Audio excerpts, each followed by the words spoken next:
ఓం నమో వెంకటేశాయ.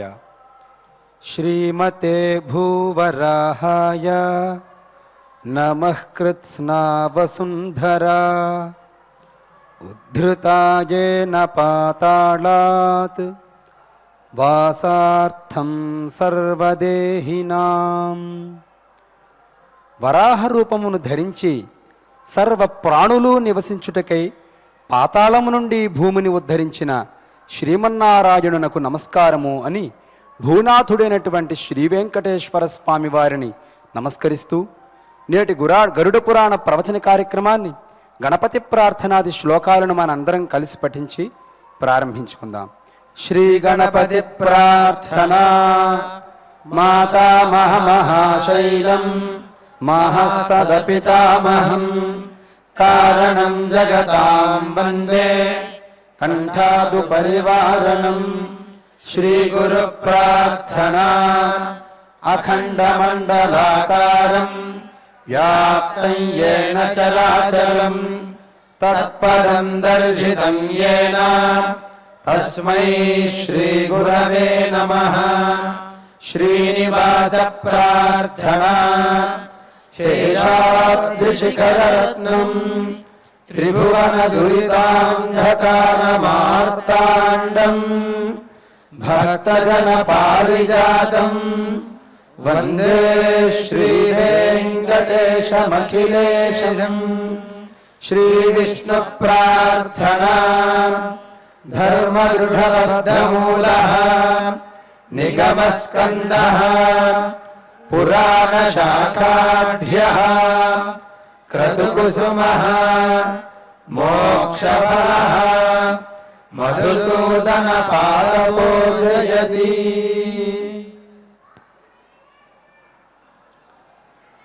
నారాయణ నారాయణ జయ గోవింద హరే. నారాయణ నారాయణ జయ గోపాల హరే. కరుణాపారావార వరుణాలయ గంభీర నారాయణ. నవనీరద సంకాశ కృతకలి కల్మషనాశ నారాయణ. నారాయణ నారాయణ జయ గోవింద హరే. నారాయణ నారాయణ జయ గోపాల హరే. నారాయణం నమస్కృత్య నరం చైవ నరోత్తమం దేవీం సరస్వతీం వ్యాసం తతో జడముదీరయేత్. శ్రీ శ్రీనివాస పరబ్రహ్మణే నమః. శ్రీనివాస పరబ్రహ్మకు నమస్కారం చేసుకుంటూ గరుడ పురాణంలో ఈనాడు 120వ నాటికి చేరుకున్నాం.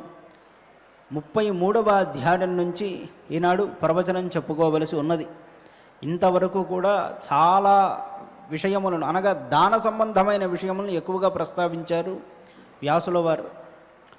దానాన్ని ఎందుకండి అంత విశేషంగా చెప్పారు అని మనకు అనిపిస్తుంది. ఎందుకంటే 1-2 సార్లు చెబితే ఏ విషయమైనా పర్వాలేదు.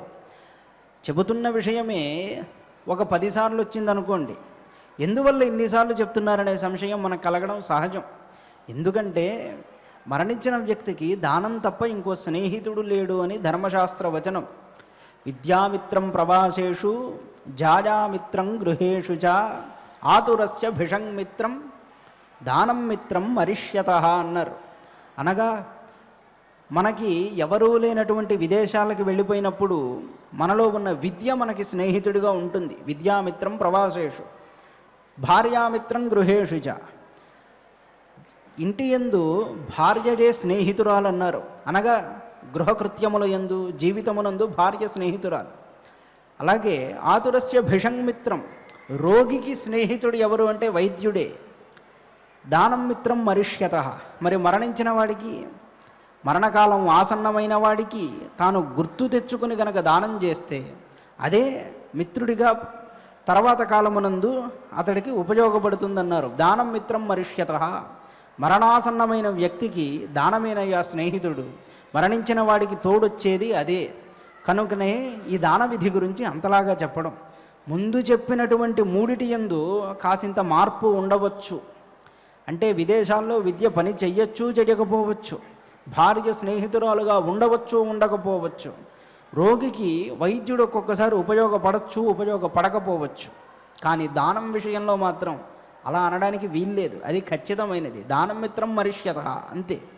ఎందుకు అంటే సుకృతం దుష్కృతం చైవ గచ్చంతమను గచ్చతి, ప్రసిద్ధమైన మాట కదా. పుణ్యపాపాలు నీతో వస్తాయంటే అర్థం ఏంటి? నువ్వు చేసుకున్నదే నీ తోడు.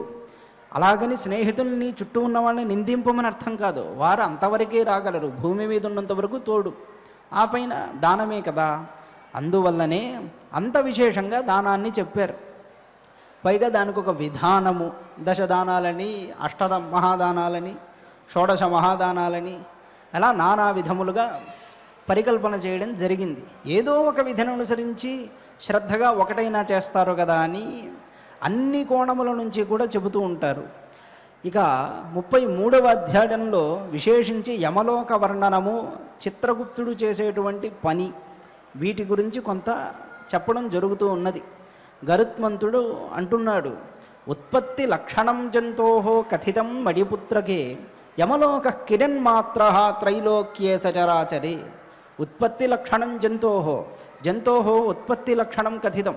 స్వామి, నీ చేత నాకు జంతువుడి యొక్క ఉత్పత్తి ఎలా ఉంటుందో చెప్పబడినది.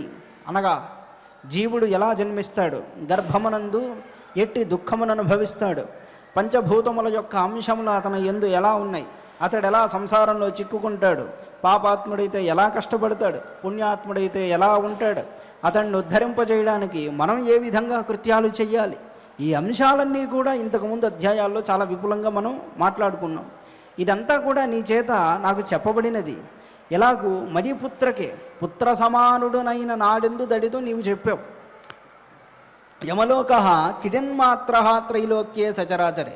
ఈ 3 లోకముల యందు యమలోకం అనేది ఎంత ప్రమాణంతో ఉంటుంది, ఎంత దూరంలో ఉంటుంది, ఆ విషయాలు నాకు ఎంత వింటున్నా సంశయంగా ఉంటున్నాయి. వాటి గురించి కొంత చెప్పవలసిందని మరలా ప్రార్థిస్తే, విస్తరం తస్యమే బ్రూహి, విస్తృతముగా దాని యొక్క వివరణంతా కూడా నాకు చెప్పవలసింది.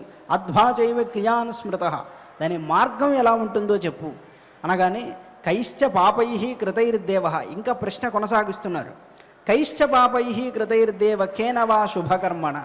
ఏ పాపాలు చేస్తే మానవులు ఆ మార్గంలో వెళ్తారు, ఏ శుభకర్మలు చేస్తే మానవులు అక్కడికి వెళ్తారు. ఇది కదా ఆశ్చర్యం. ప్రశ్నని సరిగ్గా అర్థం చేసుకుంటే తెలుస్తుంది. యమలోకంలోకి పాపాత్ములు మాత్రమే వెళ్ళరు, పుణ్యాత్ములు సైతం వెళతారు. అది మనకి భారతంలో సుస్పష్టంగా కనబడుతూ ఉన్నది. అంటే యమలోకంలో సైతం స్వర్గం అనేది ఒకటి ఉన్నది. దేవతా స్వర్గము వేరు. అనగా జన్మతోనే దేవతలయ్యి, అంటే కల్పాదియందు దేవతలుగా వచ్చి వారు వసించేటువంటి లోకం అది స్వర్గలోకం. దాన్ని పొందే జీవులు కొంతమంది. అయితే అత్యంత ఉత్కృష్టమైన పుణ్యాన్ని చేసి యమలోకంలోనే ఉండేవారు మరికొంతమంది ఉంటారు.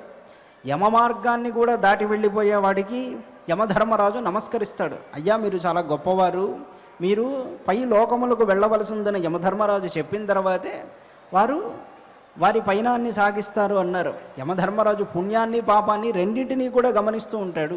అందుకే గరుత్మంతుడు ఆ ప్రశ్న వేయడం, కైశ్చ పాపై కృతైర్దేవ కేనవా శుభకర్మణ. శుభాశుభ కర్మముల చేత జీవులు ఎక్కడికి చేరుకుంటారు, అట్టి దానిని నాకు చెప్పవలసింది. ఏ ఏ కర్మలు చేస్తే ఎక్కడికి వెళ్తారు. గచ్చంతి మానవాస్తత్ర కథయస్వ విశేషత. ఆ విషయాన్ని విపులంగా చెప్పవలసింది అని ప్రశ్న వేయగానే శ్రీ భగవానువాచ, కృష్ణ పరమాత్ముడు అంటున్నాడు, 600 యోజనానాం ప్రమాణత. నరకం గురించి ఎప్పుడు చెప్పినా దీని విస్తృత పరిధి ఇలా ఉన్నది నాయన. 86,000 యోజనములు దీని యొక్క పరిణామము. యమలోకస్య అంతరా మానుషస్య చ. మార్గము, లోకము కాదు, యమలోకానికి మధ్య ఉన్నటువంటి మార్గము 86,000 యోజనాల ప్రమాణమున్నది. ధుమాతతామ్రమివాతప్త జ్వలద్దుర్గో మహాపథ తత్ర గచ్చంతి పాపిష్ఠా మానవా మూఢచేతస. ఇందు 2 మార్గములు ఉంటాయి, పాప మార్గము, పుణ్య మార్గము. పాపాత్ముల యొక్క మార్గము గరుడ పురాణంలో సదా మనకు పరిచితమైనదే. ఆ మహాపథమంతా ధుమాతతామ్రమివాతప్త, కాల్చబడినటువంటి రాగిరేకులాగా కనబడుతూ ఉంటుంది పాపులైన వారికి. ఆ మార్గమునందే వాళ్ళు యమపథాన్ని చేరుకోవలసి ఉంటుంది. ఇది చాలా కష్టమైనది. ఎవరు వెళ్తారంటే తత్ర గచ్చంతి పాపిష్ఠాహ, పాపిష్ఠులైన వారు అక్కడికి వెళ్తారు. మూఢచేతసహ, మంచి మాట. అంటే వివేకం అనేది లేక ఇది పుణ్యము ఇది పాపము అనేటువంటి భావాన్ని స్మరణం చెయ్యక యథేచ్ఛగా కర్మాచరణం చేసేవారు మూఢచేతసులు అంటారు. ఇలాంటి వారు ఈ మార్గాన్ని పొందుతారు.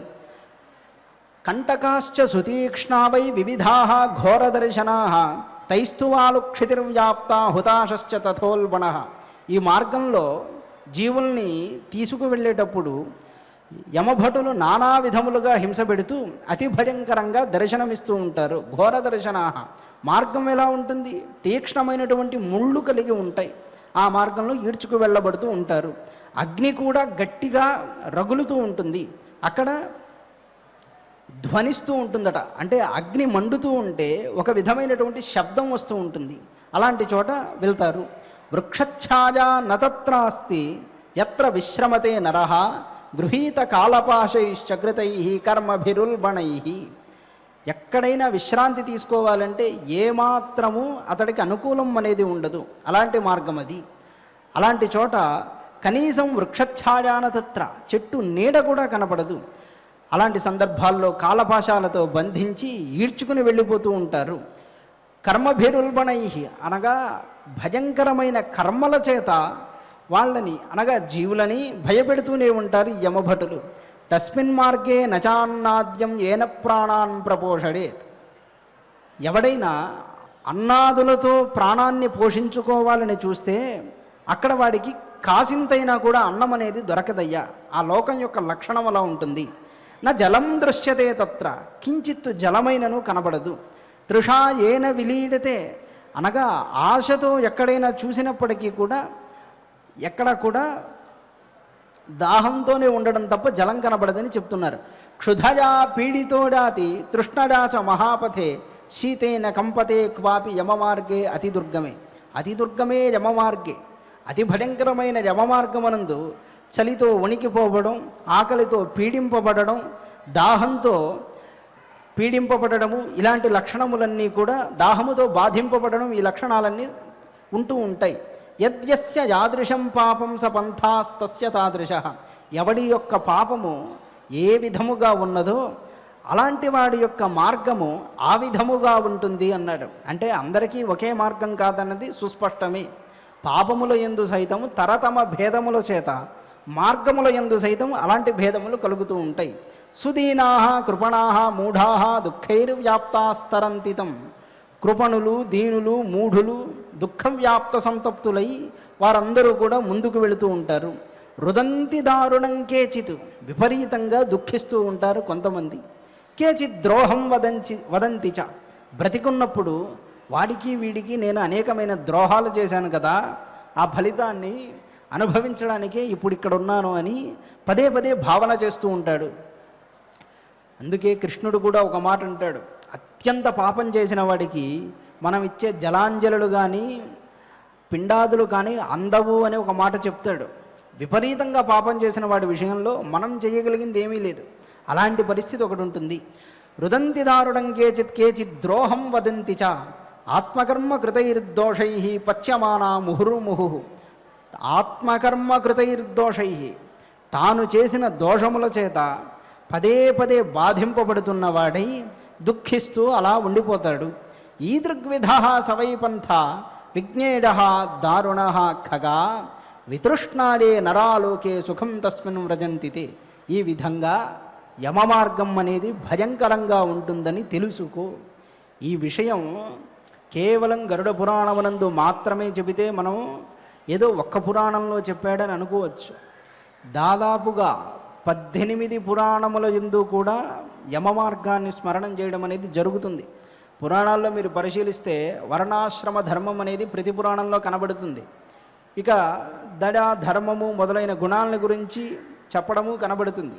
అదేవిధంగా స్వర్గము, నరకము అనే 2 అంశాలు మాత్రం ఖచ్చితంగా చెప్తారు పురాణంలో, ఏదో ఒక చోట స్పృశిస్తారు. అలా 18 పురాణాల్లోనూ నరకాన్ని గురించి చెప్పాడు అంటే ఇది లేదు అని మనం ఎలా అనడం? అందువల్ల కాసింతైనా మనం పాపభీతిని అలవరుచుకొని పాపానికి దూరంగా ఉండడం వల్ల అత్యంత దుఃఖమైన ఈ మార్గాన్ని పొందకుండా ఉంటాము అని పెద్దలు చెబుతారు.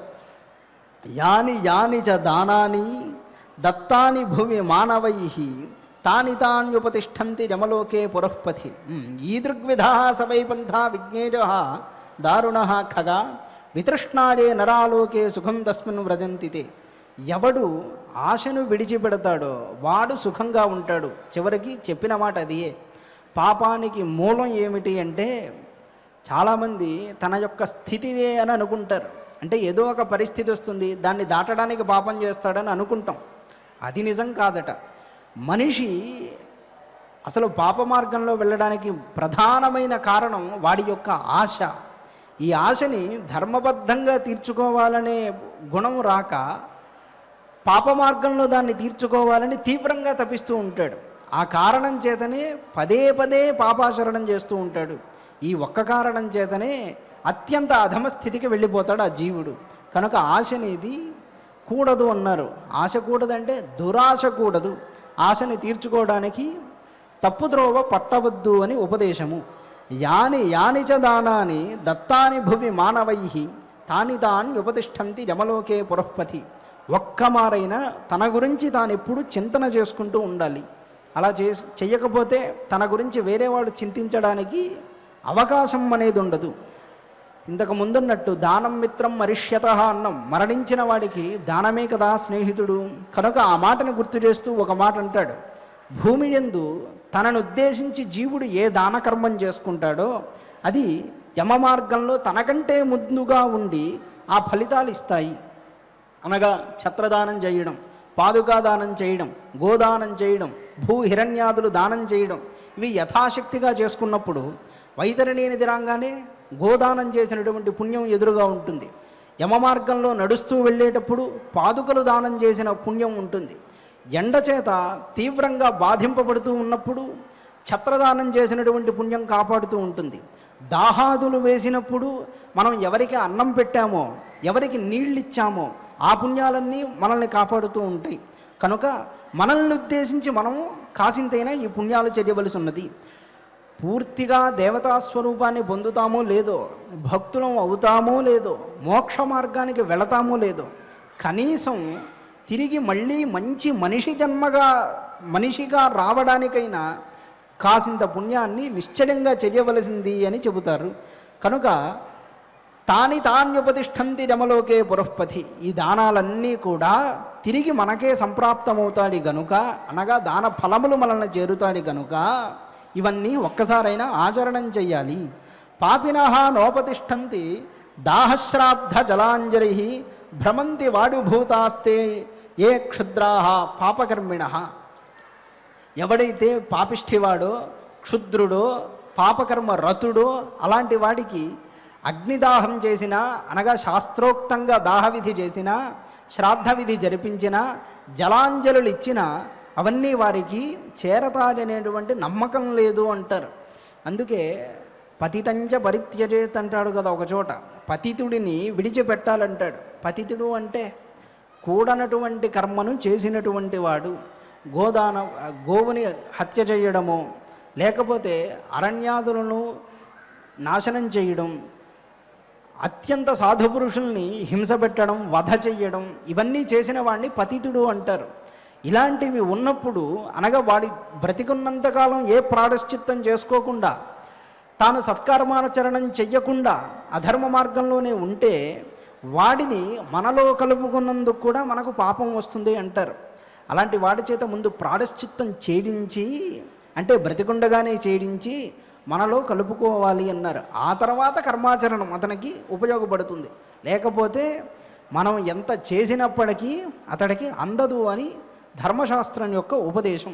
ఇది సొంతంగా చెబుతున్నటువంటి మాటలు కావు, ధర్మశాస్త్రంలో ఉన్నవే. ఈదృశం వర్త్మతద్రౌద్రం కథితం తవ సువ్రత పునశ్చ కథయిష్యామి యమమార్గస్య స్థితి. ఇలాగూ భయంకరమైన ఈ యమమార్గం ఎలా ఉంటుందో నీకంతా కూడా చెప్పబడినదయ్యా. పునశ్చ కథయిష్యామి, ఇంకనూ నేను చెప్తాను యమమార్గస్య స్థితి ఎలా ఉంటుందో చెబుతున్నాను. యామ్య నైరుతయోర్ మధ్యే, దక్షిణ దిక్కుకి నైరుతి దిక్కుకి మధ్య భాగంలో ఈ యమ మార్గం అనేది ఉంటుంది. యామ్య నైరుతి యముడు యొక్క పురము అన్నాడు. నైరుతి దిక్కు పూర్తిగా కాదు, దక్షిణ దిక్కుకి నైరుతి దిక్కుకి మధ్య భాగము. యామ్య నైరుతితయోర్ మధ్యే పురం వైవస్వతస్యతు సర్వం వజ్రమజం దివ్యం అభేద్యం తత్సురాసురై. దేవతల చేత కానీ రాక్షసుల చేత కానీ ఇది అభేద్యము అన్నాడు. యముణ్ణి గెలిచిన వాళ్ళు ఎవరున్నారు? ఎవ్వరూ లేరు. యమధర్మరాజుని రావణాసురుడు మాత్రం భయపెట్టాడు అని అంటారు. కానీ యమలోకంలోకి వెళ్ళడం ఎవ్వరికీ కూడా సాధ్యమైన విషయం కాదు. అలాంటిది ఇది అభేద్యమైనది యముడి యొక్క నగరం. ఎందువల్ల అనే సంశయం వస్తే నిర్మితం దేవమాయయా అన్నారు ఒక చోట. ఈ పురాణంలోనే ఇంతకుముందు అనుకున్నాం. అది దేవతల యొక్క సంకల్పం చేత, తీవ్రమైనటువంటి వాళ్ళ ప్రభావం చేత నిర్మింపబడినది. అది దేవమాయ చేత నిర్మింపబడినది. ఇది ఇలా ఉంటుందని ఎవ్వడూ నిశ్చయంగా చెప్పలేడు. దాని యొక్క లక్షణం అది అన్నారు. అందువల్లనే అది అభేద్యమయ్యా. సర్వం వజ్రమడిం దివ్యం అభేద్యం తత్సురాసురై. చతురశ్రం చతుర్ద్వారం సప్త ప్రాకార తోరణం. చూసే జీవులకి బాహ్యంగా ఒక విధంగా కనిపిస్తూ ఉంటుంది. చతురస్రాకారంలో ఈ యముడి యొక్క భవనం ఉంటుంది. 4 ద్వారాలతో ఉంటుంది.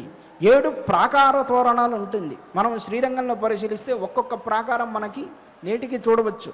అలాగా మధ్యలో యమపురము ఉండి, అనగా యముడి యొక్క స్థానము ఉండి, చుట్టూ ప్రాకారాదులు ఉంటాయి. 7 ప్రాకార తోరణాలు ఉంటాయి.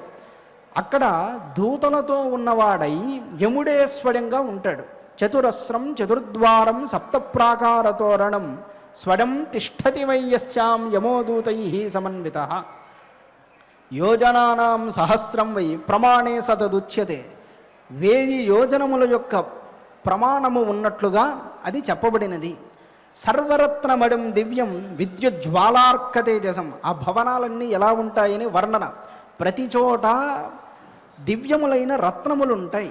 అనగా రత్నములచే తాపడము చేయబడిన గోడలు, ద్వారములు అన్నీ కూడా రత్నమయంగా ఉంటుంది. సర్వరత్నమయం దివ్యం విద్యుజ్వాలార్క తేజసం. మెరుపులు మెరుస్తూ ఉంటే ఎలాంటి తేజస్సు ఉంటుందో అలాంటి ఒక తేజస్సు ఆ భవనముల యందు కనబడుతూ ఉంటుంది. తద్గృహం ధర్మరాజస్య విస్తీర్ణం కాంచన ప్రభం.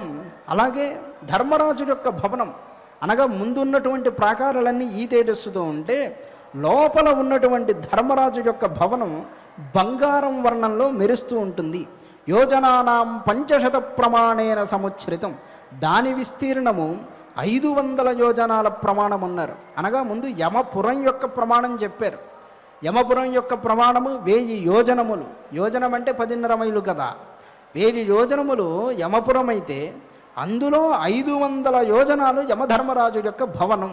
అందులో బంగారు కాంతులతో మెరిసిపోతూ ఉండగా అక్కడ వృతం స్తంభ సహస్రైస్తూ వైడూర్య మణిమండితం ముక్తాజాల గవాక్షంచ పతాకాశత భూషితం.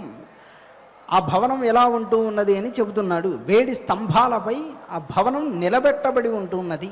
అనగా భూమి యందు తాకుతూ ఉండే లక్షణం ఆ భవనానికి ఉండదు. ఆలోకమునందైనను సరే 7 స్తంభాలపైన యముడి యొక్క భవనం నిర్మితమై ఉంటుంది. వైడూర్య మణిమండితం. వైడూర్య మణుల చేత అది అలంకరింపబడినదై ఉంటుంది. ముక్తాజాల గవాక్షంజ పతాకాశత భూషితం. ముత్యాల దండలతోనూ చక్కటి గవాక్షాలతోనూ, గవాక్షం అంటే కిటికీ అని చెప్పాలి. అది ఒక పద్ధతిగా కట్టేది. ఇంటికి పై భాగములో ఉన్నదాన్ని గవాక్షం అంటారు. సహజంగా మనం కిటికీలా కట్టుకుంటే దాన్ని వాతాయనము అంటారు. గొప్పవైన గవాక్షములన్నీ అక్కడ ఉంటాయి. రెపరెపలాడుతున్న 100 కొద్ది పతాకాలతో శోభిల్లుతూ ఉంటుంది. అనగా దూరం నుంచి చూసే జీవులకి ఇదిగో ఇది యమధర్మరాజు యొక్క పురం అని తెలియజేయడానికి అనేకమైన ధ్వజములన్నీ కూడా రెపరెపలాడతాయి. ఘంటాశత నినాదాఢ్యం తోరణానాం శతైర్వృతం ఏవమాదిభిరణ్యైశ్చ భూషణై భూషితం సదా. ఘంటాశత నినాదాఢ్యం. చిరుగంటలు ఎప్పుడూ కూడా మోగుతూ ఉంటాయి. తోరణానాం శతైర్వృతం. సకల మంగళప్రదమైన తోరణములతో అది ఆవరింపబడి ఉంటూ ఉన్నది. ఇక్కడ అన్ని మంగళప్రదమైన లక్షణములే చెబుతున్నాడు. అది మనం గమనించాల్సిన విషయం. యమలోకము ఒకలా ఉంటే యమధర్మరాజు యొక్క నివాసం మరొకలా ఉన్నది. యముణ్ణి మనం ఎప్పుడు చూసినా కూడా, యముడి గురించి ఎప్పుడు విన్నా కూడా, ఓ దున్నపోతు మీద కూర్చుని అతి భయంకరాకారుడైనట్టి వాడే మనకు కనబడతాడు. కానీ యమధర్మరాజు యొక్క అసలు స్వరూపం, పుణ్యాత్ములకు దర్శనమిచ్చే రూపం సాక్షాత్తు నారాయణుడి వలె ఉంటాడు అని యమధర్మరాజు గురించి చెప్పారు. అలాంటి మంగళప్రదుడు ఆయన ఇలాంటి భవనంలో ఉంటాడట. ఏవమాదిభిరన్యైశ్చ భూషణై భూషితం సదా, అనగా ఏవమాదిభి అన్యైశ్చ భూషణై, ఇంకా వివిధములైనటువంటి అలంకారముల చేత ఈ భవనము చుట్టబడి ఉన్నది.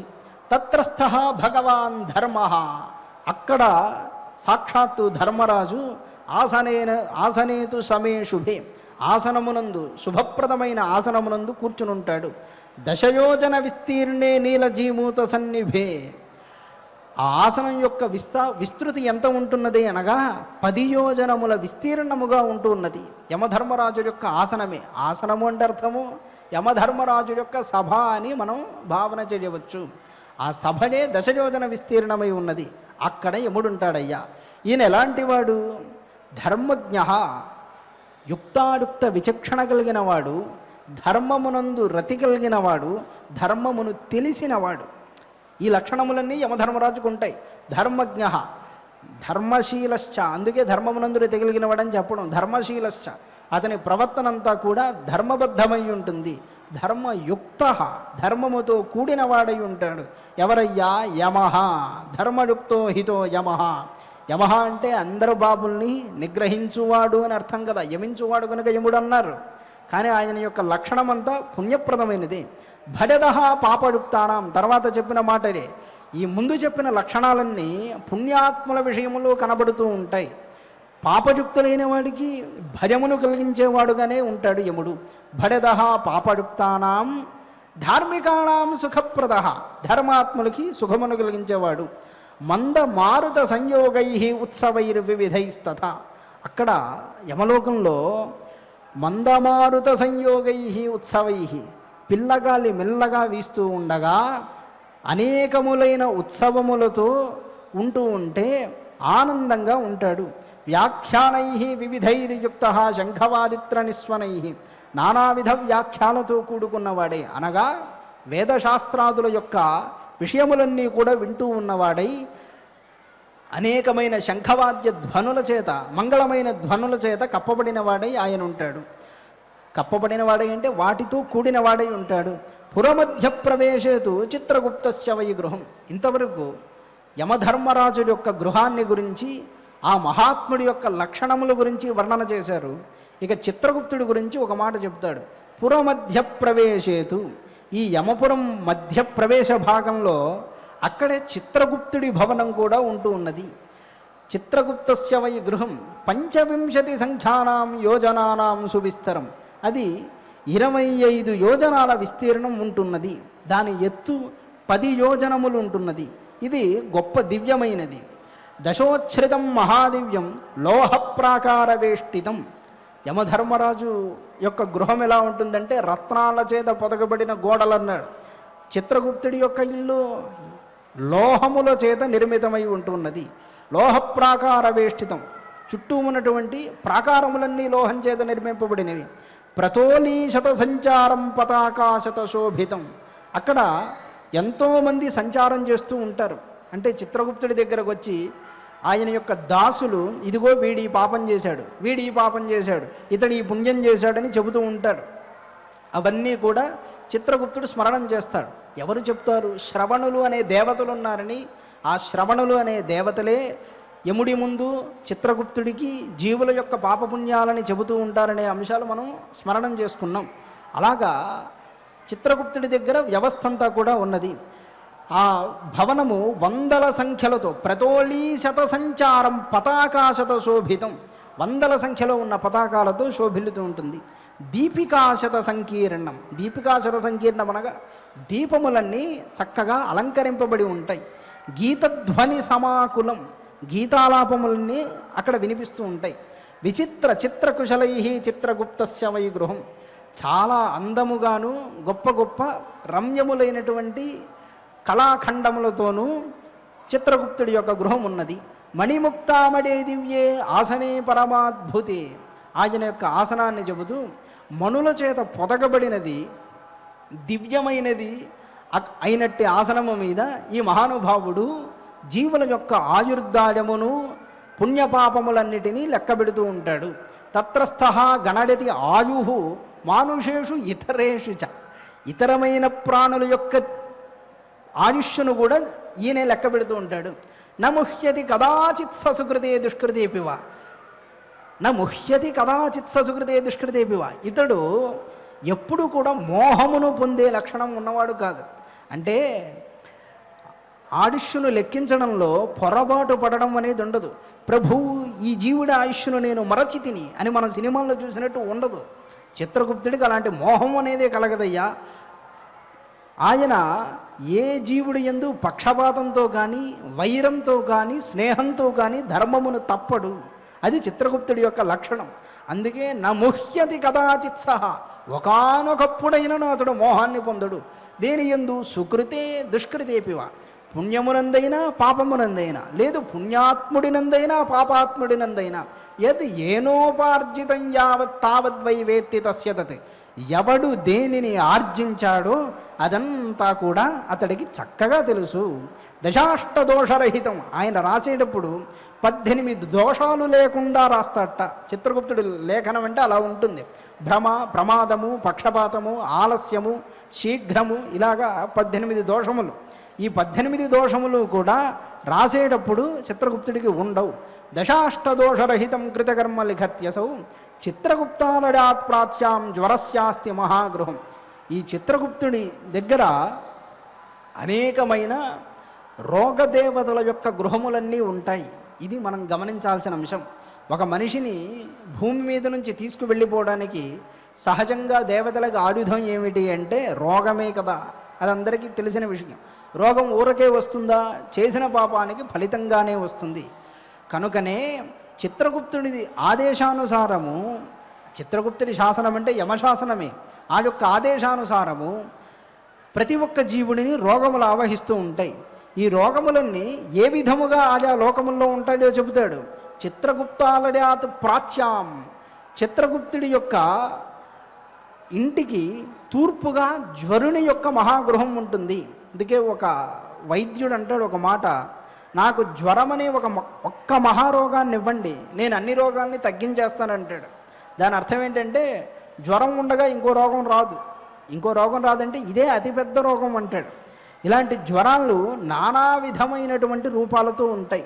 ఈ సమూహం అంతా కూడా చిత్రగుప్తుడి ఇంటికి తూర్పు భాగంలో ఉంటాయి.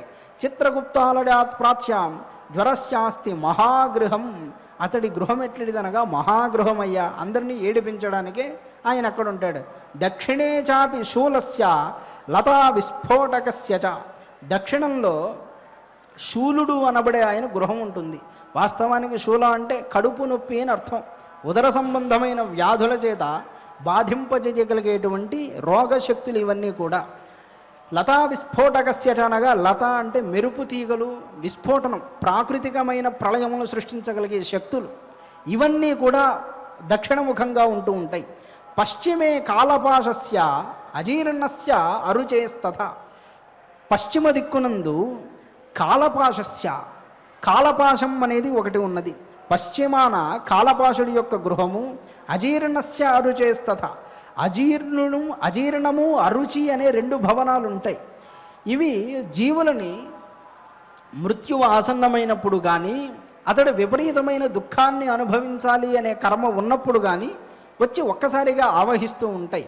మధ్య పీఠోత్తరే జ్ఞేడా తథాచాన్యా విషూచిక, మధ్యపీఠం యొక్క ఉత్తర భాగంలో విషూచికా స్థానం అనేది ఉంటూ ఉన్నది. విషూచిక అంటే మొన్న వచ్చినటువంటి కరోనా, దాన్నే మనం విషూచిక అని పిలుస్తాం. ఈ విషూచికా స్థానం ఉత్తర భాగంలో ఉంటూ ఉన్నది. ఐశాన్యాం వై శిరోర్తిశ్చ ఆగ్నేయాంచైవ మూకత, ఈశాన్య దిక్కునందు శిరోవేదన గృహం, ఆగ్నేయమునందు మూకతా స్థానం ఉంటాయి. కర్మ విపాకం అనే గ్రంథంలో చెబుతాడు, ఎవడెవడు ఏ పాపం చేస్తాడో ఆ పాపం చేసిన వాడికి ఈ రోగంగా శిక్ష ఇవ్వడం జరుగుతూ ఉన్నదని చెప్తాడు. అలా మనం పురాణంలో కూడా కొంతమేర చదువుకున్నాం. ఇక ఇక్కడి నుంచి రోగము శిక్ష అనే అంశములు ఒక 4-5 శ్లోకాల్లో చెప్పడం జరుగుతూ ఉన్నది. ఆ విషయాలన్నీ మనం రేపటి భాగంలో సుస్పష్టంగా తెలుసుకుంటాం. ఇప్పుడు ధర్మశాస్త్రంలో ఉన్నటువంటి విషయాల్ని తెలుసుకోబోతున్నాం. మీకు మనం నిన్న భాగంలోనే మనవి చేసాం, కాసింత పురాణం చెబుతూ తర్వాతి భాగములు అర్థమవ్వాలంటే ధర్మశాస్త్ర సహాయం అవసరం కనుక అందులో విషయాలు కూడా చెప్పడం జరుగుతూ ఉన్నదన్నాం. ఈనాటికి పురాణ భాగమునందు ఇక్కడికి ముగిస్తున్నాం. అనగా ఎక్కడికి? చిత్రగుప్తుడి గృహం ఎలా ఉంటున్నది అనే అంశాన్ని చెప్పి ముగించడం జరుగుతూ ఉన్నది. ఇక ఇక్కడి నుంచి రేపు రోగములు ఎలా ఉంటాయి, వాటి యొక్క ప్రభావం మనుషుల మీద ఎలా ఉంటుందనే అంశాలు కాసింత లోతుగానే ప్రస్తావించుకోవడానికి ప్రయత్నం చేస్తాం. ఈనాడు ధర్మశాస్త్రంలో చెప్పబోయే విషయం, జీవుడు దుర్మరణం పాలైనప్పుడు అతడిని ఉద్దేశించి మనం ఏ విధంగా కర్మ చెయ్యాలి, అనగా ప్రాయశ్చిత్తం ఎలా చేయాలనే అంశాన్ని చెప్పుకుంటాం. ప్రాయశ్చిత్తము దాన రూపంలో ఉంటుంది, మంత్ర రూపంలో ఉంటుంది, కర్మ రూపంలో ఉంటుంది. అదేంటి కర్మామంత్రం ఒకటే కదా అంటే మంత్రం కర్మ కలిసి చేస్తాం. అయినంత మాత్రాన రెండు ఒకటి కాదు. మంత్రము వేరు, కర్మ వేరు. ఎందువల్లంటే కర్మ లేకపోయినా మంత్రం ఉంటూ ఉన్నది కదా. కనుక దానము, మంత్రము, కర్మ ఈ మూడిటి చేత మనం ప్రాయశ్చిత్తం చేయడం జరుగుతూ ఉన్నది. ఈనాడు దుర్మృతుడైన వాడికి పట్ల ఏడే దానములు చెయ్యాలి అనే అంశాన్ని గురించి చెప్పుకోవడం జరుగుతున్నది. ముందుగా మండపే గోపురే ఖట్వా ప్రాసాదే హర్మ్యభిత్తిషు అకామత మృతానాంతు దాపడే దైందవద్వడం అన్నారు. ఒకప్పుడు ఈ సావడి అంటూ ఉంటారు, గ్రామ కచేరీ సావడి అంటూ ఉంటారు. అక్కడ ఒకవేళ హఠాత్తుగా మరణించిన, మంచం మీద, మేడ మీద ఇలా మరణించిన వాళ్ళకి చాంద్రాయణ వ్రతాదులు జీవుడు చేసి ఆ తర్వాత ప్రాయశ్చిత్తాదులు చేయవలసి ఉన్నది. కనుక చాంద్రాయణము బదులుగా దానాదులు నిర్వర్తించుకుని చేయవలసిందన్నారు. ఇక అక్కడి నుంచి విశేషమైనటువంటి వాటిని చెబుతున్నారు. వ్యాఘ్రేణ నిహతే విప్రే విప్రకన్యా వివాహడేత్ సర్పదష్టే నాగబలి దేడ సర్పశ్చ కాంచన. విప్రుడైన వాడు లేదా ఎవరైనా పెద్ద పులి చేత గనక చంపబడితే, ఇలాంటి మరణాలు అన్ని కాలాల్లోనూ సందర్భం రాదు, అనగా అన్ని కాలాల్లోనూ ఇలా జరగదు. ఒకవేళ జరిగినట్లయితే కనుక చెబుతున్న విధానాన్ని అనుసరించి అతడికి ప్రాయశ్చిత్తం చేయవలసి ఉన్నది. పెద్ద పులి చేత, క్రూర మృగాల చేత ఎవడైనా చంపబడితే ఆ సందర్భంలో అతడి శాంతి కోసం పేదవాడైన విప్రుడి కన్యకు వివాహం జరిపించడం చేత అతడు ఆనందాన్ని పొందుతాడు. ఇక సర్పదష్టుడైతే, అనగా పాము కరిచి చనిపోతే అప్పుడు నాగబలిని ఇవ్వవలసి ఉంటూ ఉన్నది. చతుర్నిష్కమిదం హైమం గజం దద్యాత్ గజైర్హతే రాజ్ఞా వినిహతే దద్యాత్ పురుషంతు హిరణ్మయం. ఏనుగుతో గనక చంపబడితే 12 తులాల బంగారు ఏనుగుని ఇవ్వమన్నారు. నిజానికి ఇక్కడ 12 తులాల బంగారు ఏనుగంటే ఎవరివ్వగలరు? ఉద్దేశ్యం అలా కాదు చెప్పడం. ఆయా మంత్రములను స్మరణం చేసి తన దగ్గర ఉన్నటువంటి యథాశక్తి ధనాన్ని దానం చేయవలసింది. లేదా బంగారుతో చేసినటువంటి చిన్న పురుషుడి ప్రతిమనైనా దానం చేయాలి. చోరేణ నిహతే ధేనుం వైరిణా నిహతే వృషం వృషేణ నిహతే దద్యాత్ యథాశక్త్యాతు కాంచనం. చోరుడి చేత గనక హతుడైతే, ఎవరైనా దొంగలు హఠాత్తుగా దాడి చేసి ఎవరినైనా గనక చంపేస్తే అలాంటి వాడికి శాంతి కలగాలి అంటే వాడిని ఉద్దేశించి గోవుని దానం చేస్తే సరిపోతుంది. శత్రువు చేత కనుక ఎవడైనా చంపబడితే వైరిణా నిహతే వృషం, అప్పుడు వృషభాన్ని దానం చేయమన్నాడు. వృషేణ నిహతే దద్యాది యథాశక్త్యాతు కాంచనం. అదే వృషభం చేతనే చంపబడితే మనం చూస్తూ ఉంటాం, ఎద్దు కుమ్మి చనిపోతూ ఉంటారు కొంతమంది. అది కూడా చాలా దోషం. ఒకవేళ అలా చనిపోతే కాసింత సువర్ణాన్ని దానం చేసుకోవలసింది. నిష్కత్రయం స్వర్ణమిదం దద్యాదశ్వం హజాడితే.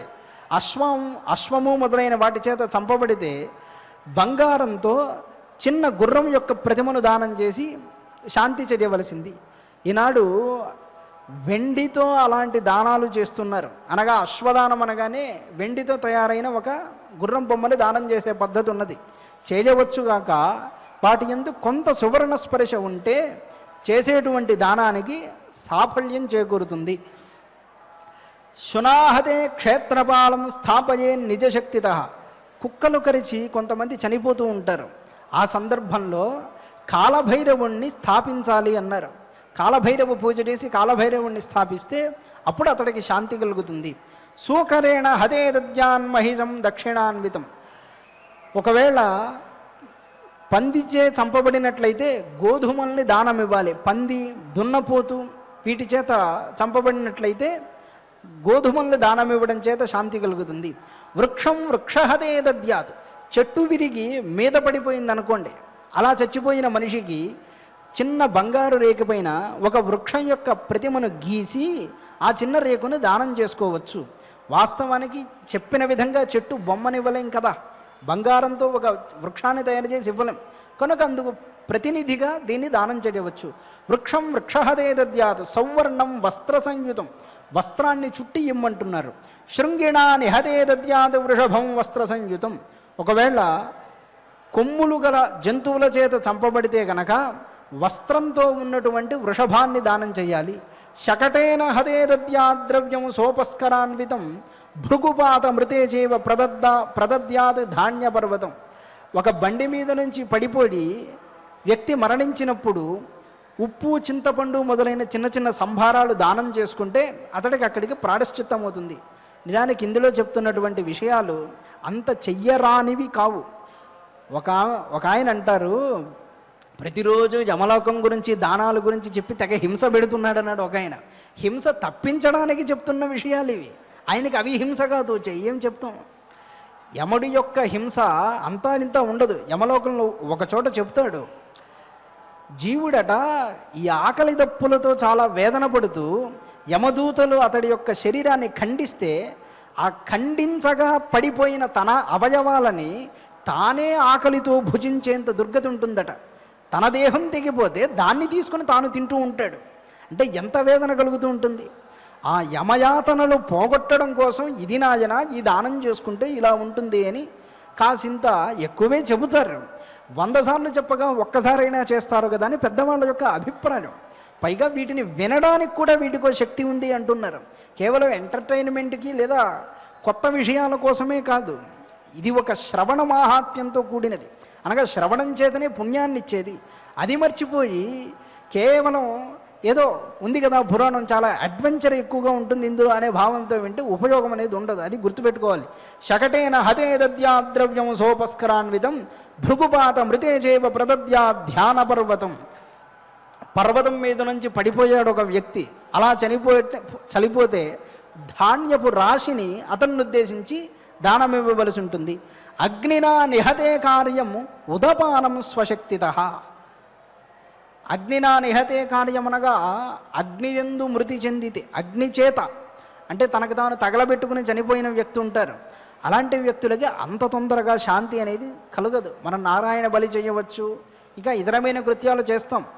వాళ్ళు పైన మార్గాల్లో వెళ్ళిపోతూ ఉన్నప్పటికి కూడా వాళ్ళకి తృప్తి కలగాలి అంటే మన శక్తిని ఉద్దేశించి శక్తితో బావి తవ్వించడము, 10 మందికి నీరు ఇవ్వడము, ఇలాంటివి చేయడం వల్ల వాళ్ళకి ఆ దాహశాంతి కలుగుతుంది.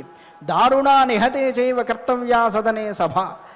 ఎవడైనా ఈ కర్ర అంటే పరస్పరం కలహించుకుని గనక కర్ర మొదలైన వాటి చేత చచ్చిపోతే గనక దానికి ప్రాయశ్చిత్తంగా సభామండపాదులు నిర్మాణం చెయ్యాలి. దానివల్ల అతడికి శాంతి. శస్త్రేణ నిహతే దద్యాన్ మహిషీం దక్షిణాన్వితం. కత్తితో ఎవరైనా పొడి చేయడం లేదా ఏదైనా ఆయుధంతో చంపడం చేస్తే మహిషిని దానం ఇవ్వాలి. ఇలా చేయడం వల్ల శాంతి కలుగుతుంది. అశ్వనా నిహతే దద్యాత్ సవత్సాంగాం పడిస్విని. ఒక పెద్ద రాయి అతడి మీద పడి చనిపోతే అలా చనిపోతే గోవుని దానం చేయమన్నాడు. విషేణ చ మృతే దద్యాన్ మేదినీం హేమ నిర్మితాం ఉద్బంధనేన చ మృతే కపింకనక నిర్మితాం. విషంతో మరణిస్తే బంగారాన్ని కాసింత దానం చేయాలి. చెప్పినది ఏమిటంటే సువర్ణముతో కూడిన భూదానం చేయమన్నాడు. అనగా ప్రత్యామ్నాయంగానే మనం వాటిని చేయగలుగుతాం. అనగా మంత్రాన్ని చెప్పుకొని ఇదిగో నాకు ఈ శక్తి లేదు కనుక దీని బదులు ఇంత నేను దానం చేస్తున్నాను అనుకుని మనం దానం చేయడం జరుగుతూ ఉన్నది. తనకు తానుగా ఉరివేసుకుని మరణిస్తే ఇది చాలా దారుణమైన కృత్యం. కొన్ని వాటికి మనం ప్రత్యామ్నాయాలు చెయ్యకుండగా శక్తి ఉన్నట్లయితే కనుక యథాశక్తి చేస్తే, శక్తి ఉన్నట్లయితే దానికి తగినట్టుగా ఆచరణం చేస్తే జీవులు ముక్తిని పొందుతారు. ఆ దుష్టస్థితి నుండి అంటే దుస్థితి నుండి అతడు విముక్తిని పొందడం అనేది ఉన్నది. ఎవరైనా ఉద్బంధనము చేత అంటే ఉరివేసుకుని కనుక చనిపోతే చిన్న బంగారు కోతిని తయారు చేసి దానం చేయమన్నారు. అనగా అతడు మరణించేటప్పుడు విపరీతమైన మనశ్చాంచల్యం ఉన్నదని గుర్తు.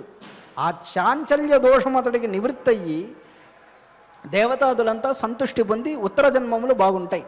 మృతే జలేన వరుణం హైమం దద్యాది వినిష్కజం, నీటి యందు ఎవరైనా పడి మరణించారు. ఇలాంటి వాళ్ళకి నారాయణ బలి అనేది సహజంగా చేయవలసినదే. ఈ నారాయణ బలి అనే కార్యం చేసి ఆ పైన చెప్తున్నటువంటి ప్రతిమాదులన్నీ దానం చేస్తే ఇక మనం వెనక్కి తిరిగి చూసుకోవలసిన అవసరం ఉండదు. అంటే అతడు సద్గతి పొందాడా లేదా అని ఒకానొకప్పుడైనా మనం అనుమానింపనవసరం ఉండదు. మృతే జలేన వరుణం, నీటి యందు పడి మరణిస్తే గనక వరుణ ప్రతిమని దానం చేయాలన్నారు. ఇది 6 తులాలు అన్నారు. అంత మన వల్ల కాదు గనక యథాశక్తిగా బంగారు వరుణ ప్రతిమను దానం చేయవచ్చు. విషూచికామృతే స్వాదు భోజనేచ్చ శతం ద్విజాన్, ఎవరికైనా ఈ జ్వరాది వ్యాధులు మశూచి ఇలాంటివన్నీ సోకి మరణిస్తే బ్రాహ్మణ భోజనము, అలాగే బంధువులకు భోజనాదులు చేయించడం కూడా, అంటే కృత్యములన్నీ అయిపోయిన తర్వాత సూతకమంతా అయిపోయిన తర్వాత అతన్ని ఉద్దేశించి కనుక భోజనాలు చేయిస్తే అతడికి తృప్తి కలుగుతుంది. ఘృతదేను ప్రదాతవ్య కంఠాన్న కబలే కృతే, తింటూ తింటూ ఎవరైనా మరణిస్తూ ఉంటారు. ఆ సమయంలో నేతి రూపం అయినటువంటి ఆవుని దానం చేయాలి. అనగా నేతితో ఒక ఆవుని పరికల్పన చేయవలసి ఉన్నది. కాసరోగేణ చమృతే అష్టకృచ్ఛ్ర వ్రతం చరేదు, ఉబ్బసంతో చనిపోయాడు. అప్పుడు అష్టకృచ్ఛ్రములు అనగా అవి ఒక చాంద్రాయణ వ్రతములు, వాటి బదులుగా దానాన్ని చేయాలి. అతిసార మృతే, బాగా విరేచనాలు పట్టుకుని ఎవడైనా చనిపోయారు అనుకోండి, అలాంటి వాడికి 1,00,000 గాయత్రి జపం చేయించవలసి ఉన్నది. ఎందుకంటే అది చాలా దారుణమైన పీడ. కడుపు లోపల నుంచి పీక్కుపోతూ అతడు కాసింతగా క్షయమైపోతూ చనిపోతాడు. కనుక అది చాలా దోషంగా చెప్పబడింది. అలా దోషం ఉన్నప్పుడు 1,00,000 గాయత్రి చేయవలసి ఉన్నది. అతన్ని ఉద్దేశించి ఈ గాయత్రి జపాన్ని చేయించాలి. శాకిన్యాదిగ్రహగ్రస్తే జపేదృద్రం యథోదితం, కొన్నిసార్లు దుష్టగ్రహాలు బాధించడం వల్ల శాకిని మొదలైన పిశాచాల బాధ చేత ఎవరైనా చనిపోతే, లేదు దాన్ని వదిలించాలి అనుకున్నా కూడా రుద్రాధ్యాయాన్ని యథాశక్తిగా పారాయణం చేయించాలి. యథాశక్తి అనే కంటే కూడా కనీసం 13,000 మార్లు లేదా 14,000 మార్లు పారాయణం చేయించవచ్చు. ఎలా అన్ని వేల మార్లు కుదురుతుంది అంటే, ఒకేసారి అనేక మంది చేత చేయించడం చేత ఈ సంఖ్యను నిర్ణయం చేసుకోవచ్చు. అంటే అన్యోన్య సహాయంగా ఇన్ని వేల మార్లు పారాయణం చేయించాలి. విద్యుత్పాతేన నిహతే విద్యాదానం సమాచరేత్, ఎవరైనా పిడుగుపాటు వల్ల మరణిస్తే అతడికి దుర్గతి నివృత్త్యర్థము మనం విద్యాదానం చేసి ఆ పుణ్యాన్ని అతడికి అర్పించాలి. అంతరిక్షే మృతే కార్యం వేదపారాయణం తథా, అంతరిక్షాదులు యందు మృతి చెందితే అంటే ఫ్లైట్లో వెళ్ళిపోతూ ఉంటారు విమానాల్లో, అలా మరణిస్తారు. మరణించినప్పుడు అతడికి ప్రాయశ్చిత్తం ఏమిటి అంటే వేదపారాయణం అతడిని ఉద్దేశించి చేయించాలి. శయ్యామృతే ప్రదాతవ్య శయ్యాతూల సమన్విత నిష్కమాత్ర సువర్ణస్య విష్ణునా సమధిష్ఠిత. సహజంగా అయితే మంచం మీదే పడుకుని మరణించడం దోషంగా చెప్పబడింది. ఇది అందరికీ ఉండేటువంటి దోషమే దాదాపుగా. ఇలా గనక ఉంటే కాసింత సువర్ణాన్ని ఉంచి ఆ దానాన్ని పరుపుని దానం చేస్తే గనక ఆ దోషం తొలగిపోతుంది అన్నారు. శౌచహీనే మృతేనేవ వినిష్కం స్వర్ణజం హరిం సంస్కారహీనే చ మృతే కుమారముపనాజడేత్, మృతే కుమారముపనాజడేత్. శౌచహీనుడై పూర్వం మరణం వస్తుందని తెలుసుకోగానే తనకు తానే చక్కగా స్నానం చేసి భస్మాన్ని ఉంచుకొని భగవన్నామ స్మరణం చేస్తూ ప్రాణాలని విడిచిపెట్టేవాళ్ళు. ఈనాడు అలాంటి పరిస్థితులు లేవు కనుక ఇలా మరణించినటువంటి వాళ్ళకి వాళ్ళని ఉద్దేశించి విష్ణు ప్రతిమను దానం చేయడం యుక్తమైనటువంటి పద్ధతి. సంస్కారహీనుడై అంటే తన వంశాచారములు కులాచారములు పాటించక ఎవరైనా మరణించినట్లయితే అతన్ని ఉద్దేశించి పేద విప్రుడైనటువంటి బాలుడికి ఉపనయనాన్ని చేయించాలి. ఇలా చేయించడం చేత అతడికి శాంతి కలుగుతుందన్నారు. ఇంకను ఎవడైనా మహాపాతకాలు చేసి గోహత్య చేసిడో బ్రహ్మహత్య చేసిడో 10 మందిని దూషించో అనేక విధములైన ప్రదేశాల్లో దొంగతనాలు చేసి ఇలా ఒకానొక పాపాన్ని ఆర్జించి అంటరాని వాడు అయిపోయి ఉంటే అలాంటి వాడు మరణించే సమయంలో వ్యక్తిని తాకితే అతడికి అస్పృశ్యత కలుగుతుంది. అనగా అతడు పుణ్యలోకాల్ని పొందలేడు. పూర్వం మీరు వినే ఉంటారు, ఇక మరణాసన్నమైన వ్యక్తిని ఎవరూ ముట్టుకోవద్దు అని చెబుతారు. దానికి కారణం ఏమిటి అంటే ఆ సమయంలో మనలో ఉన్న కర్మ అతని యందు ప్రవేశిస్తుంది. తద్వారా అతడికి దుఃఖం కలుగుతుంది. అందువల్ల స్పృశింపవద్దు అని చెబుతారు. అలా కనుక ఎవరికైనా జరిగితే, అలా మనకు ఒక అనుమానం ఉన్నది అంటే ఆ సమయంలో శాస్త్ర గ్రంథాన్ని అతన్ని ఉద్దేశించి దానం చేస్తే గనక ఆ దుఃఖమంతా నివృత్తి అవుతూ ఉన్నదన్నారు. ఈ విధంగా కొన్ని ప్రాయశ్చిత్తాలు సర్వసామాన్యంగా చెప్పుకోవడం జరిగింది. రేపటి భాగంలో మరల పురాణ పఠనాన్నంతా కూడా చేసుకుంటాం. ఈనాటికి ఇక్కడికి ముగింపు పలుకుతున్నాం. ఆచార్యుల వారు ఇప్పుడు మన ద్వారా గరుడ పురాణాంతర్గతమైన విష్ణు సహస్రనామాన్ని పఠింపజేస్తారు. ఓం నమో వెంకటేశాయ. అథ శ్రీగారుడే మహాపురాణే ఆచారకాండే శ్రీ విష్ణు సహస్రనామ స్తోత్ర నిరూపణం నామ పంచదశోऽధ్యాయః దేహాత్మా చేంద్రియాత్మా చ ఆత్మా బుద్ధిస్తథైవ చ మనసశ్చ తథైవాత్మా చాత్మాహంకారచేతసః జాగ్రత్తస్వపతశ్చాత్మా మహదాత్మా పరస్తథా ప్రధానస్య పరాత్మా చ ఆకాశాత్మాహ్యపాంతథా పృథివ్యాః పరమాత్మా చ వయస్యాత్మా తథైవ చ గంధస్య పరమాత్మా చ రూపస్యాత్మా పరస్తథా శబ్దాత్మా చైవ వాగాత్మా స్పర్శాత్మా పురుషస్తథా శ్రోత్రాత్మా చ త్వగాత్మా చ జిహ్వాయాః పరమస్తథా ఘ్రాణాత్మా చైవ హస్తాత్మా పాదాత్మా పరమస్తథా ఉపస్థస్య తథైవాత్మా వాయువాత్మా పరమస్తథా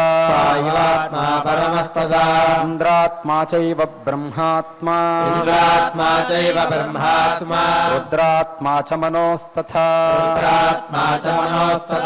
దక్ష ప్రజాపతేరాత్మా సత్యాత్మా పరమస్తథా ఈశాత్మా పరమాత్మా చ రౌద్రాత్మా మోక్ష విద్యతిః యత్నవాంశ్చ తథా యత్నః చర్మీ ఖడ్గీ మురాంతకః ప్రవర్తనశీలశ్చ యతీనాం చ హితే రతః యతిరూపీ చ యోగీ చ యోగిధ్యేయో హరిష్యతిః సంవిన్మేధా చ కాలశ్చ ఊష్మా వర్షామతిస్తథా సంవత్సరో మోక్షకరః మోహ ప్రధ్వంసకస్తథా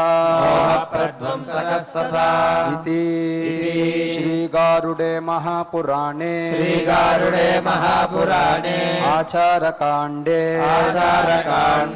శ్రీ విష్ణు సహస్రనామ స్తోత్ర నిరూపణం నామ పంచదశోऽధ్యాయః విష్ణు సహస్రనామాన్ని పారాయణం చేసుకున్న తర్వాత భగవద్గీతను అందరం కూడా కలిసి పఠించి క్షమాప్రార్థనాదులతో నేటి కార్యక్రమాన్ని పరిపూర్ణంగా వించుకుందాం. ఓం నమో వెంకటేశాయ. శ్రీగీతాస్తుతిః ఆపదం నరకం ఘోరం గీతాధ్యాయేన పశ్యతి నిత్యం ధారయతే యస్తు సమోక్షమధిగచ్చతి. శ్రీగీతా ప్రార్థనా సర్వోపనిషదో గావః దోగ్ధా గోపాలనందనః పార్థో వత్ససుధీర్భోక్తా దుగ్ధం గీతామృతం మహద్. अथ श्रीमद्भगवद्गीतासु उपनिषत्सु ब्रह्मविद्यायां योगशास्त्रे श्रीकृष्णार्जुनसंवादे सांख्ययोगे द्वितीयोऽध्याये श्लोकाः विहायमानस्य सर्वान् पुमांश्चरति निःस्पृहः निर्मयो निरहङ्कारः स शान्तिमधिगच्छति एषा ब्राह्मी स्थितिः पार्थ नैनां प्राप्य मुह्यते स्थित्वा स्यामन्तकालेऽपि ब्रह्मनिर्वाणमृच्छति इति श्रीमद्भगवद्गीतासु उपनिषत्सु ब्रह्मविद्यायां योगशास्त्रे श्रीकृष्णार्जुनसंवादे सांख्ययोगे द्वितीयोऽध्याये श्लोकाः यत्र योगेश्वरः कृष्णः यत्र पार्थो धनुर्धरः तत्र श्रीर्जयो भूतिः ध्रुवा नीतिर्मतिर्मम अथ क्षमा प्रार्थना यदक्षरपदभ्रष्टम् मात्राहीनं च यद्भवेत् तत्सर्वं क्षम्यतां देव नारायण नमोऽस्तु ते। अथ भगवत्समर्पणम् कायेन वाचा मनसेन्द्रियैर्वा बुद्ध्यात्मना वा प्रकृते स्वभावात् करोमि यद्यत् सकलं परस्मै नारायणायेति समर्पयामि। अथ लोकक्षेमप्रार्थना सर्वे भवन्तु सुखिनः सर्वे सन्तु निरामयाः सर्वे भद्राणि पश्यन्तु मा कश्चित् दुःखभाग् भवेत्। अथ मङ्गलम् श्रियः कान्ताय कल्याणनिधये निधयेऽर्थिनाम् श्रीवेङ्कटनिवासाय श्रीनिवासाय मङ्गलम्।